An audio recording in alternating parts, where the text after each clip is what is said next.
I am home. I'm still home and I don't know ngizoba la for isikhathi esingakanani.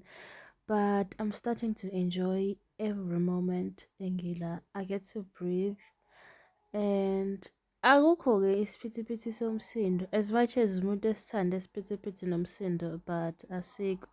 Le toothpaste le ave ingisiza kakhulu especially with bleeding gums and also swollen gums. So uma uwumuntu onama-gums avuvukalayo, abuhlungu, ableedayo and this is the toothpaste odinga ukuthi uyisebenzise.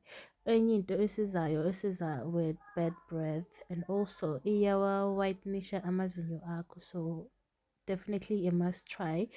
Ngishilo ukuthi ngikwi-era yami yetiye, so I am trying this brown tea and then once I've tried it then ngizonazisa and keep you updated, but already sengiphuzile namhlanje and all I can say is hayi, uma ungakaqali ukuliphuza leli tiye angazi ulindeni ngoba sivele siqale kanye kanye lento yokuphuza itiye together.